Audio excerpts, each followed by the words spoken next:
So students, how are you? I am sure you are enjoying all the videos posted by me, right? अब इस video में हमारा target topic क्या है? We were doing motion for class 9 और इस class 9 में हम जो टॉपिक करने वाले हैं वो है हमारा यूसीएम। क्या होता है यूसीएम? यूसीएम है हमारा यूनिफॉर्म सर्कुलर मोशन।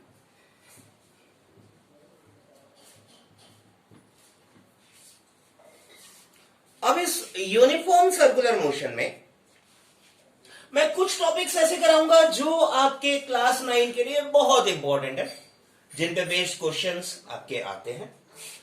कुछ एक्स्ट्रा चीजें भी आपको थोड़ी सी समझाऊंगा, राइट? तो सबसे पहले समझ लेते हैं यूनिफॉर्म क्या है, फिर सर्कुलर मोशन क्या है। अब यूनिफॉर्म सर्कुलर मोशन देखो भैया, बड़ी सिंपल आसान सी बात है। मैंने एक धागा लिया, धागे में पत्थर बांध लिया और ये घुमाना शुरू किया, ठीक है? क्या करेगा? पत्थर एक गोल सर्कल में घूमेगा, बशर्ते धागे को मैंने फिंगर पे लिपटने नहीं दिया, राइट? यानी कि ये मेरा है स्टोन का पाथ, ये मेरी है फिंगर जिस पे अटैच्ड है धागा, और ये है स्टोन। थोड़ा बड़ा, चलो बड़ा ले लेते हैं। This is my thread.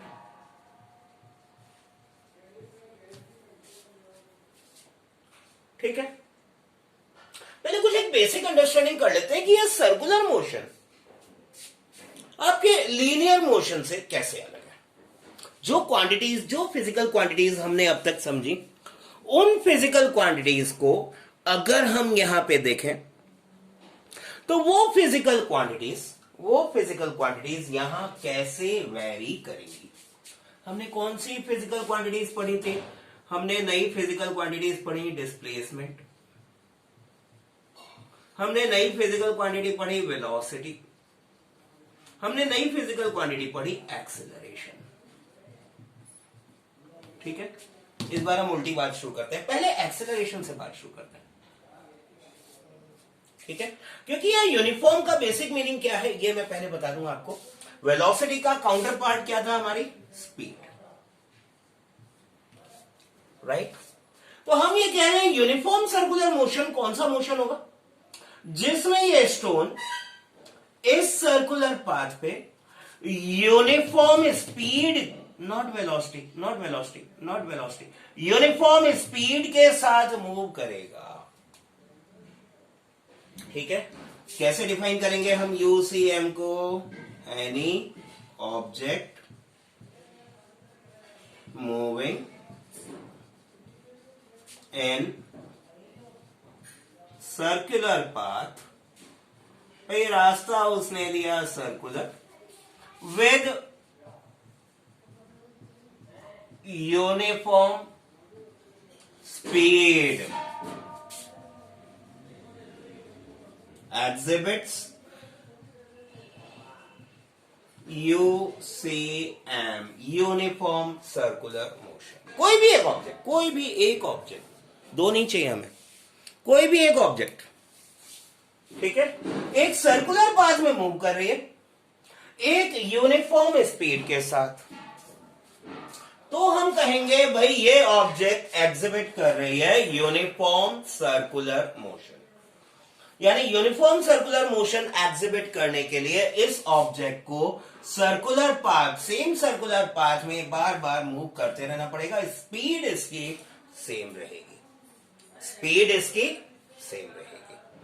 ये तो बात सिंपल सी डेफिनेशन है। अब हम कहते हैं भाई इसका डिस्प्लेसमेंट एट एनी टाइम क्या होगा, इसकी वेलोसिटी एट एनी टाइम कैसे मिलेगी, और इसका एक्सेलरेशन क्या होगा। ठीक, तीन सवाल हमारे पास है। What will be it's displacement at any given point of time, what will be its velocity at any given point of time, along with direction. Speed तो यूनिफॉर्म है, and what will be its acceleration, whether it will be accelerated or it will not be accelerated. ठीक है, तो हम acceleration से start करते हैं. इसको समझने के लिए हम क्या करते हैं, हम दो पोजीशन ले लेते हैं स्टोन की. ये थ्रेड इस पोजीशन में था, रोटेट होके ये थ्रेड, आई एम सॉरी, ये थ्रेड इस पोजीशन में था, रोटेट होके यहां आ गया, तो स्टोन इस जगह पहुंच गया. ठीक है, तो एक बात बताओ, स्टोन के मोशन का डायरेक्शन इधर तो था ये, और इस साइड डायरेक्शन स्टोन का ये था. कैसे मालूम पड़ा, कैसे मालूम पड़ा? अगर इस जगह पे ये थ्रेड टूट जाए, इस पोजीशन में मोशन लगातार चल रहा है, इस पोजीशन में थ्रेड टूट जाए, स्टोन जाएगा इस डायरेक्शन में. यानी स्टोन का मोशन का डायरेक्शन था अलोंग द टेंजेंट. इस पोजीशन में थ्रेड अगर टूट जाता है तो stone will go like this. Sir देखा नहीं है कभी, ध्यान दिलाए तो. Imagine this is your cycle tyre moving on the road during rainy season. Rainy season में क्या होता है, ये साइकिल टायर, ये नीचे है पानी. अब टायर आगे बढ़ता है, रोटेट होता हुआ चल रहा है, पानी के छींटे, पानी के drops, water drops, they are flying all over. कहां जाते हैं, टेंजेंशियल डायरेक्शन में जाते हैं. They are moving in the tangential direction. इधर को तो नहीं जाते हैं, इधर को जाते हैं. यहां वाटर टच हुआ, स्टिक होके जैसे ही आगे बढ़ा, इनर्शिया के कारण, जो कि हम अगले चैप्टर में समझेंगे, उसके कारण ये वाटर ड्रॉपलेट्स टेंजेंशियली पीछे को निकलती हुई जाती है. ठीक है, बेस्ट एग्जांपल. तो हमारा जो डायरेक्शन ऑफ मोशन है वो लगातार चेंज हो रहा है. ये डायरेक्शन था, ये था डायरेक्शन 1, ये था डायरेक्शन 1, और ये है डायरेक्शन 2. तो क्या डायरेक्शन चेंज हुआ? और एक्सेलरेटेड मोशन के लिए हमने क्या कहा था, आइदर स्पीड चेंजेस और डायरेक्शन चेंजेस और बोथ चेंजेस. तो only direction is changing in UCM. Only direction of motion of object is changing. Thus UCM is accelerated motion. UCM जो है भैया, uniform circular motion, accelerated motion होता है. पहली बात तो ये दिमाग में अच्छी तरह बैठा लीजिए. Uniform circular motion is accelerated motion. Uniform circular motion is accelerated motion. ठीक है, ठीक है. With constant speed, not velocity. Velocity constant नहीं है इसकी. इसकी क्या constant है, speed constant है. ठीक है, so its acceleration is there. क्या velocity change हो रही है भाई? Change in direction is change in velocity. So velocity is changing. So velocity is changing. अब बात आती है, सर इसका डिस्प्लेसमेंट कैसे पहचानेंगे, स्पीड कैसे निकालेंगे, वेलोसिटी कैसे निकालेंगे? सारी बातें करते हैं, समझते हैं. पॉज मार के नोट कर लो इसको जल्दी से. अब हम आते हैं ये बात समझने के ऊपर कि हमारे सर्कुलर मोशन में हम कैसे तो निकाल पाएंगे स्पीड और कैसे निकाल पाएंगे वेलोसिटी. दो चीजें हमें निकालनी है. हमें निकालनी है speed of a object moving in circular motion, और हमें निकालनी है वेलोसिटी.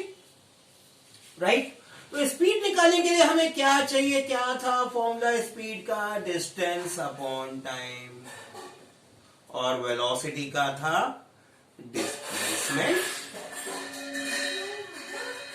Upon time. ठीक है, दोनों चीजों का अंतर हम जरा देख लेते हैं कि डिस्प्लेसमेंट क्या होगा और डिस्टेंस क्या होगा? डिस्टेंस कैलकुलेट करने के लिए एक बहुत सिंपल सा, आसान सा डायरेक्ट मेथड आपको मैं दे रहा हूं। हमने ये बोला हमारा ये सर्कुलर पाथ, इस सर्कुलर पाथ में ये ऑब्जेक्ट मूव कर रही है, एक चक्कर, एक round, second round, third round. Rounds के लिए हम जो डिस्टेंस लेंगे, distance will be calculated as n into 2 pi r, n multiplied 2 pi r। n क्या है? Number of rounds. n क्या है? Number of round. भाई इसने एक राउंड काटा, एक सर्कमफेरेंस, दूसरा राउंड काटा, दो circumference, second round, third round, 3 circumference. जितने राउंड्स कंप्लीट किए, that is n is the number of rounds. And what is the r? r is radius of circular path. r जो है that is radius of the circular path. इस circular path में object जब move कर रही है तो उस सर्कुलर पाथ का रेडियस भी हमें चाहिएगा। कारण बहुत सिंपल सी बात है, ये रेडियस अगर आप इंक्रीज कर देंगे तो एक राउंड में कवर किया गया डिस्टेंस इंक्रीज हो जाएगा, एक राउंड में कवर किया गया डिस्टेंस इंक्रीज हो जाएगा। इसका मतलब क्या हो गया कि distance covered will depend upon radius and number of turns. Distance covered will depend upon number of turns and radius. That means distance covered S will be 2 pi r n, 2 pi r n। ठीक, simple, easy है ये concept. 2 pi r n is distance covered. Simple simple. अब इतना जब हमने निकाल लिया तो हमारी स्पीड क्या आएगी? स्पीड क्या आएगी? It will be distance upon time, so 2 pi r n upon time period t. This will give you the speed of a object exhibiting uniform circular motion. अगर एक object uniform circular motion exhibit कर रही है, उसमें उसकी speed अगर हमें calculate करनी है तो उस स्पीड को कैलकुलेट करने के लिए 2 times pi r n divided by time taken for that motion हम लगा देंगे। ठीक है, सिंपल है, इजी है इतनी बात। पॉज मार के नोट करो जल्दी, क्योंकि डिस्प्लेसमेंट के लिए हम 2-3 अलग अलग केस लेने वाले हैं, वो हम सेपरेटली लेंगे तो वेलोसिटी निकालने में आपको आसानी रहेगी। पॉज करके नोट मारो। अब देखिए जरा डिस्प्लेसमेंट हम कैसे निकालेंगे। तो डिस्प्लेसमेंट की डेफिनेशन जरा मैं ताजा कर देता हूं आपको। क्या था डिस्प्लेसमेंट? क्या था displacement? It is the shortest distance, it is the shortest distance between initial and final position। Initial और फाइनल पोजीशन में जो शॉर्टेस्ट डिस्टेंस होता है उसे हम कहते हैं डिस्प्लेसमेंट, राइट। अब अगर ऑब्जेक्ट ने पॉइंट P से मूव करना शुरू किया, पॉइंट P से मूव करना शुरू किया और किसी भी पॉइंट Q पे हम वापस इसको ऑब्जर्व कर रहे हैं, वो पॉइंट Q कहां हो सकता है? पूरे सर्किल में। वो पॉइंट Q हो सकता है पूरे सर्किल के ऊपर कहीं भी। हम ऐसे 3 पर्टिकुलर पॉइंट्स आपके लिए लेते हैं। पहले 3 पर्टिकुलर पॉइंट्स लेंगे, उसके बाद हम बात करेंगे जनरलाइज फॉर्म में, क्योंकि जनरलाइज फॉर्म अभी आपको सीबीएसई में क्लास 9 में उतना यूजफुल नहीं होगा। It will be useful only for NTSC and olympiad, वो मैं अलग से बताऊंगा, इसी वीडियो में बताऊंगा। बट फिलहाल हम सबसे पहले ये देखना चाह रहे हैं कि अगर पॉइंट पी से क्यू तक 90 डिग्री एंगल कवर करके ऑब्जेक्ट पहुंची है, 90 degree angle at the centre, फिर पॉइंट क्यू से पॉइंट आर तक वापस 90 डिग्री कवर किया है, आर से एस तक 90 डिग्री वापस कवर किया है, उन तीनों केस में और वापस पी पे पहुंचने में, एक राउंड कंप्लीट करने में 3 intermediate position, 3 intermediate positions we are taking. In 3 positions में इसका डिस्प्लेसमेंट क्या होगा, first let us understand this. ठीक है, इसके लिए हम क्या करते हैं भाई, सर्कुलर पाथ का रेडियस लेते हैं R, R R R R and R. Circular path का रेडियस आर यानी ओ से, सेंटर से पी तक का डिस्टेंस, क्यू तक का डिस्टेंस, आर तक का डिस्टेंस और एस तक का डिस्टेंस, ये सब आर है। क्यू पॉइंट के लिए अगर मैं कहूं भाई इसका जो डिस्प्लेसमेंट हुआ पी से क्यू तक हुआ, ये ऑब्जेक्ट पी से चली क्यू पे पहुंच गई, तो between P and Q displacement क्या होगा, डिस्प्लेसमेंट क्या होगा, क्या मैं इसको बोल सकता हूं भाई पाइथागोरस थ्योरम से OP square plus O Q square. अरे भाई ये राइट एंगल ट्राइंगल है, this is a right angle triangle, base perpendicular height, base perpendicular sorry hypotenuse, base perpendicular hypotenuse, तो hypotenuse is square root of perpendicular square plus base square. That means displacement जो है वो हमें कैसे मिलेगा, displacement will be given by under root of r square plus r square, that is r under root 2. Root 2 times radius will be the displacement for q.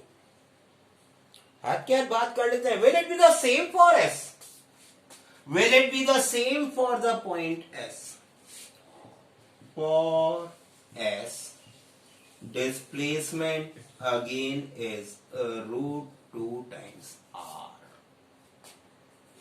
What will be for p point, sorry r point, for r point displacement जो होगा will it be twice r। भैया object p से चली o पे पहुंची, o नहीं o पे नहीं पहुंची, लेकिन P से O, O से R, O से कैपिटल R, डिस्टेंस कितना, टोटल डिस्प्लेसमेंट कितना हुआ R plus R, 2R, and this 2R is in the direction of R, this 2R is in the direction of R, right.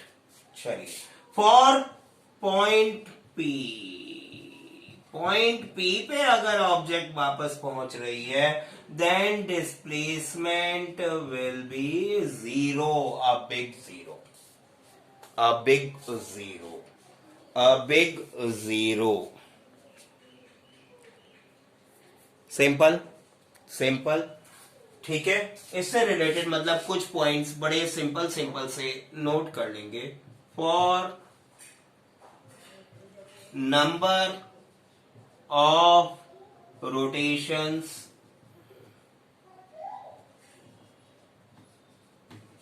in whole numbers,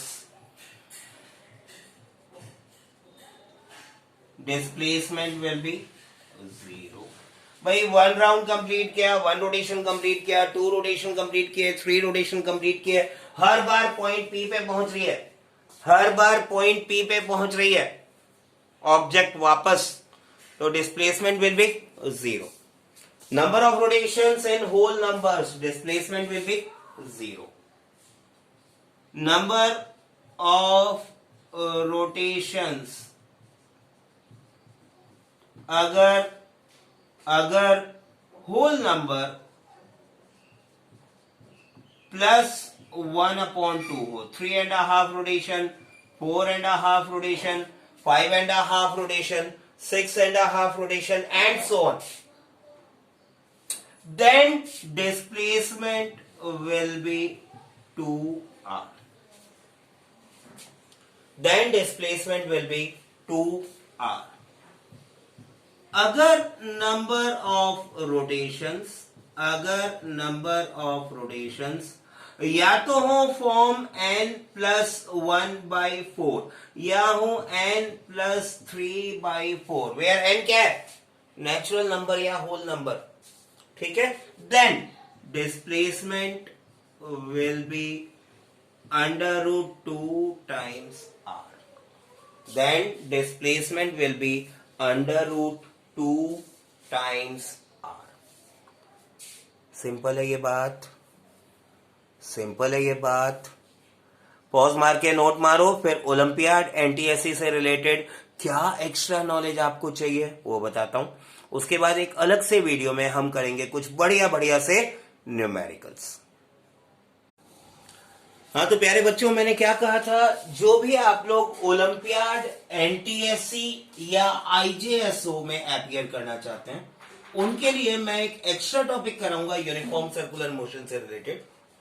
और वो topic हमारा actually in competitive exams में आता है. Angular velocity है उसका नाम, as well as relation between linear velocity and angular velocity. Linear velocity and angular velocity. देखिए बड़ी सिंपल आसान सी बात समझिए. अगर कोई भी object uniform circular motion exhibit कर रही है, if any object is exhibiting uniform circular motion, तो इस ऑब्जेक्ट के पास दो तरह की वेलोसिटीज हैं. ऐसा हम इसलिए कह सकते हैं बिकॉज अगर मैं किसी भी पॉइंट ऑफ मोशन पे इस ऑब्जेक्ट का डायरेक्शन ऑफ मोशन देखूंगा, वो मैंने आपको बताया टेंजेंशियल होता है. It will be always in the tangential direction. ठीक है.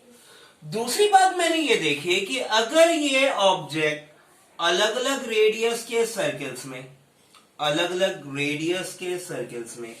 मूव करती है, तो सेंटर पे बनने वाले सेम एंगल थीटा के लिए इसका जो लीनियर डिस्प्लेसमेंट है, वो लीनियर डिस्प्लेसमेंट की वैल्यू अलग अलग होती है. जैसे यहां पे P से Q डिस्प्लेसमेंट इसका कम है, P' से Q' डिस्प्लेसमेंट ज्यादा है. क्यों फर्क पड़ गया? रेडियस हमने इंक्रीज किया तो distance along the curve path for the same angle increase हो गया. सेम एंगल के लिए डिस्टेंस कवर्ड और the displacement increases. Simple.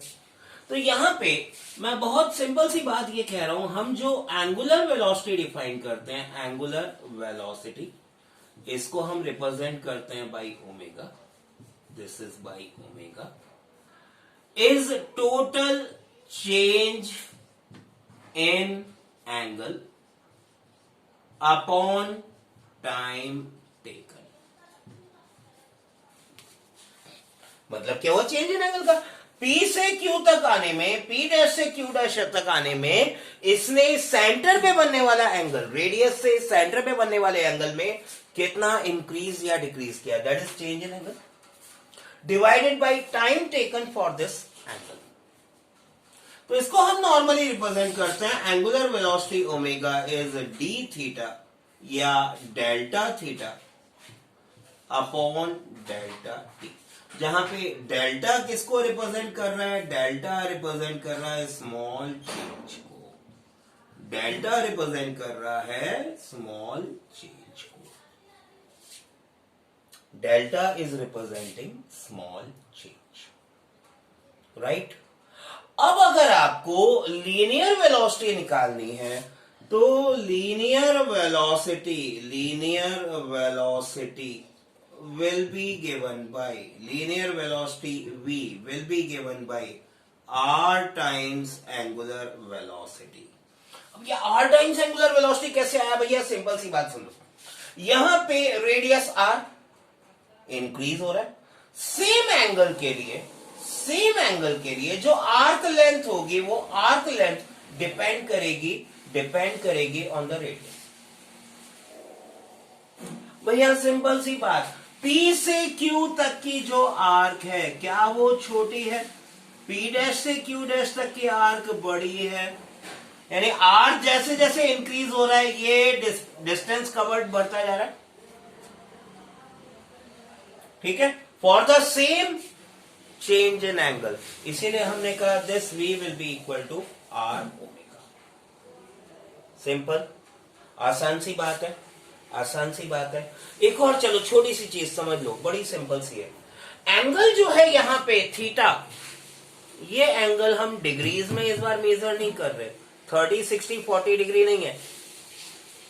Angle here, angle at the centre, angle at centre is measured in one very new unit. It is measured in radians. It is measured in radians. ठीक है, अब ये radian में आप कैसे निकालोगे भैया? Radian में कैसे निकालोगे?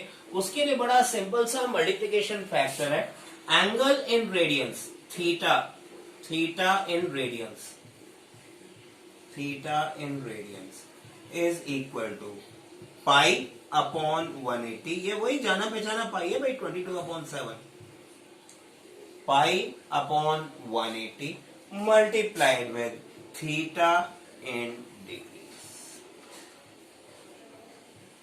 यानी अगर 1 डिग्री एंगल है, अगर 1 डिग्री एंगल है तो it will be pi upon 180 radians. 1 degree angle है तो पाई अपॉन 180 रेडियंस हो जाएगा। सिंपल सी बात, आसान सी बात, एकदम क्लियर ये। ठीक है, एक और छोटा सा कंसेप्ट इससे रिलेटेड चलो बता देता हूं, इसको पॉज मार के नोट मार लो, पॉज करके नोट कर लो। एक्स्ट्रा कंसेप्ट जो मैं आपको दे रहा हूं that is of centripetal acceleration, centripetal acceleration. अब ये सेंट्रीपिटल एक्सेलरेशन क्या है? कौन सी चिड़िया का नाम है? बहुत मजेदार चिड़िया है, बहुत बहुत इंटरेस्टिंग चिड़िया है। देखो भाई, हमने कहा भाई ये ऑब्जेक्ट P से Q गई, अब P पॉइंट पे इसकी वेलोसिटी का डायरेक्शन क्या था? ये वेलोसिटी का डायरेक्शन था U ले लेते हैं, इनिशियल वेलोसिटी हम कहते हैं U। Q पॉइंट पे इसकी फाइनल वेलोसिटी का डायरेक्शन ये था। तो क्या हमें इस वेलोसिटी का डायरेक्शन चेंज करने के लिए ऑब्जेक्ट क्या करी थी? सीधी जा रही थी। यहां अगर रोप टूट जाती है, स्ट्रिंग टूट जाती है, सीधा जाती है। इसको हमें सर्कुलर पाथ में लाने के लिए, वेलोसिटी का डायरेक्शन चेंज करने के लिए एक फोर्स लगाना पड़ता है, और वो फोर्स लगातार किधर के डायरेक्शन में लगता है? सेंटर के डायरेक्शन में। This force is always directed towards the centre, that is to maintain an object in circular motion। Basic चीज क्या हो रही है? the direction of its velocity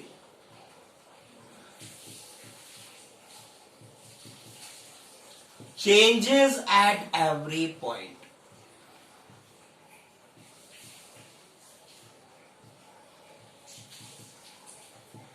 To change its direction,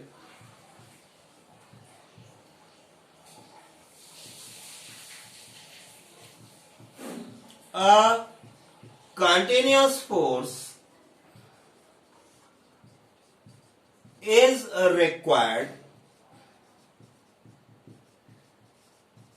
to be exerted on it towards center।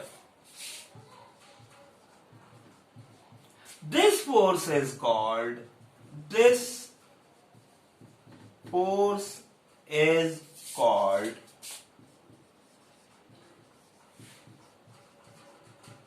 Centripetal force. ये जो force लग रहा है, जो हमें लगातार सेंटर की तरफ एक्सर्ट करना पड़ रहा है, this force is called as centripetal force and this force is producing centripetal acceleration. तो ये टॉपिक बेसिकली हमारा दो चीजें बता रहा है हमें, एक तो सेंट्रीपेटल फोर्स बता रहा है, और क्योंकि बार बार इसकी वेलोसिटी का डायरेक्शन चेंज हो रहा है, ये एक्सेलरेटेड मोशन है, तो ये एक्सेलरेशन किस डायरेक्शन में एक्ट कर रहा है? It is acting towards the centre of the circular path, या हम कह सकते हैं इस सर्कुलर मोशन की जो एक्सिस है पासिंग परपेंडिकुलर टुवर्ड्स इट, उस एक्सिस के मिडिल पॉइंट की तरफ लग रहा है। I am sure this thing is very clear to you, right? Very soon you will be getting the videos for second chapter of physics also, that is force and laws of motion। बहुत interesting chapter आ रहा है, उसके अंदर बहुत सारे बच्चों को बहुत सारी चीजों में कंफ्यूजन होता है। अगर right from video 1 till last video आप ढंग से अंडरस्टैंड करते हुए चलेंगे तो एक एक कंफ्यूजन आपके मैं दूर करता जाऊंगा, right? So keep on attached with me, keep on studying with me, keep on watching my videos so that you are able to grab up all the basic concepts in very short span of time, right? All the very best to you.